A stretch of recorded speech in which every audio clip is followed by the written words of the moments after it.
चलिए इस वीडियो में बात करते हैं प्रायिकता के कुछ महत्वपूर्ण सवाल के बारे में। ऐसी सवालें जो पढ़ने में समझ में नहीं आती हैं तो उन्हें हम आसानी से कैसे सॉल्व कर सकते हैं। तो सॉल्व करने के लिए हमें समझना ज़रूरी है। तो यदि आपको लगता है कि ये सवालें आपको कठिन समझ में आ रही हैं तो आप इस वीडियो को पूरा देखिएगा। पूरा देखने के बाद आपको समझ में आ जाएगा कि नहीं, प्रायिकता की जो ये सवाल है वो बहुत ही आसान होती हैं, उनको हम आसानी से फाइंड कर सकते हैं, सॉल्व कर सकते हैं। तो चलिए कुछ ऐसे ही सवालें देखते हैं बुक्स से। बुक्स में सवाल है कि एक पासे को 2 बार फेंका जाता है, इसकी प्रायिकता क्या होगी। कि अब 2 सवाल इसमें दे दिया कि 5 किसी भी बार में नहीं आएगा। अब देखिए सबसे पहले तो हमें क्या आएगा क्या नहीं आएगा उसको नहीं देखना, पहले ये देखना है कि टोटल जो कुल संभावनाएं कितनी बनेंगी। क्योंकि घटना घटित होने की पूरी संभावना यदि हमें पता है तो हम किसी भी कार्य को आसानी से कर पाएंगे। तो यहाँ पर एक पासा को 2 बार फेंका जा रहा है। अब देखिए एक पासा को 2 बार फेंके चाहे 2 पासे को एक साथ फेंके, दोनों की स्थिति सेम होने वाली है, तनिक भी अलग नहीं होगी। सेम कैसे होगी, अब ध्यान से समझिएगा बात को कि मैंने एक पासे को 2 बार फेंका। हो सकता है पहली बार वो 1 आए और दूसरी बार भी 1 ही आए। हो सकता है पहली बार 1 आए दूसरी बार 2 आए। हो सकता है पहली बार 1 ही आए और दूसरी बार 3 आ जाए। हो सकता है पहली बार 1 आए दूसरी बार 4 आ जाए। ऐसी संभावनाएं हो सकती है। ये ज़रूरी नहीं कि ऐसा होगा ही, हो सकती है। संभावना का मतलब कि हो सकती है। या 2 पासा फेंके, 2 पासा फेंके तो हो सकता है पहला पे 1 आए दूसरा पे भी, हो सकता है पहला पे 1 हो लेकिन दूसरा पे 2 हो सकता है पहला पे 1 हो दूसरा पे 3 हो सकता है पहला पे 1 हो दूसरा पे 4 हो। तो यानी कि एक पासा को 2 बार फेंकना या 2 पासे को 1 बार फेंकना, जितनी स्थितियां बनेंगी दोनों सेम होंगी। आइए उन स्थितियों को पहले नोट करते हैं। एक पासे को 2 बार फेंकना या 2 पासे को एक साथ उछलना। तो चलिए एक साथ उछालते हैं तो क्या होता है। हमने कहा ना कि हो सकता है 1 1 आए, ये भी आ सकता है, ये भी आ सकता है। तो इस तरीके से हम क्या करेंगे, नोट कर लेंगे।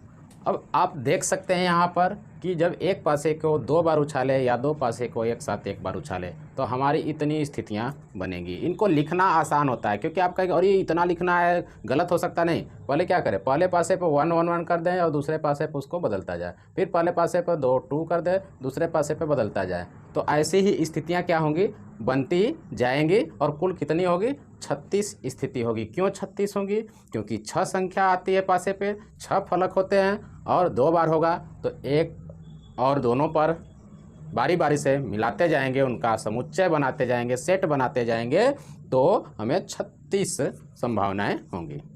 अब ऐसी स्थिति में जब आप लिख लेंगे तो इसके बाद इस पर कोई भी सवाल पूछी जाए आप आसानी से उसका उत्तर देते जाएंगे। कहीं पर भी गलती होने की संभावना नहीं होगी। तो चलिए सवाल क्या पूछता है। अब सवाल पूछ रहा है कि किसी भी बार में नहीं आएगा क्या, 5 नहीं आना। देख रहे हैं यहाँ पे आप गिनेंगे तो इस पे 5 नहीं, इस पे नहीं है, इस पे नहीं, इस पे नहीं है, इसको छोड़ देंगे, इसको। अब ऐसे गिनेंगे तो ज़्यादा समय लगेगा। हमें क्या करना है कि जिस पे 5 आया उसी को गिन लेते हैं। तो ऐसे देखिए, ध्यान रहे, 1 2 3 4 5 6 लाइन ऐसे है, ऐसे भी 6 है।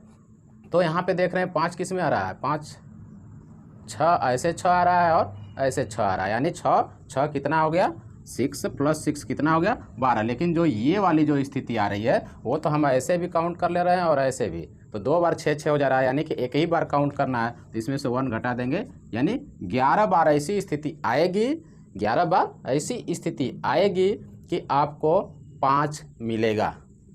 5 चाहे दोनों पे हो चाहे एक पे, 11 बार बनेंगे। कितनी बार नहीं आएंगी, ये आने की संभावना हो गया किसके, 5 9 आने की संभावना कितनी हो जाएगी, टोटल में से 11 घटा देंगे 25। तो प्रायिकता क्या हो जाएगा, 25/36। अगर यह आपको सरलतम रूप में हो जा रहा है तो कर देंगे, नहीं होगा तो यहीं छोड़ देंगे।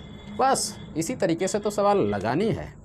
अब उसमें दूसरी करा है कि कम से कम एक बार 5 आए, तो अब हमें पता चल गया कि एक बार 5 आने की संभावना कितनी है, 11। तो यह 9 आने की प्रायिकता थी, 9 आने की प्रायिकता, और 5 आने की प्रायिकता कितनी होगी, 11/36। यानी सिंपल से इसको और भी अच्छे तरीके से आप बढ़िया से लिख सकते हैं कि जो चीज़ दिया रहेगा एकदम बढ़िया से फुल फॉर्म में लिखिए, कोई प्रॉब्लम नहीं, क्योंकि अगर ये समझ में आ गया तो ये तो लिख सकते हैं। तो इस तरीके से हम प्रायिकता पर आधारित जो भी ये सवालें होंगी हम उनको सॉल्व कर सकते हैं। इसमें कोई भी कहीं भी मिस्टेक होने की संभावना हो ही नहीं सकती। यदि आप इन्हें अच्छी तरीके से समझ चुके हैं तो हमारे इस वीडियो को लाइक ज़रूर करिएगा। चलिए आगे देखते हैं।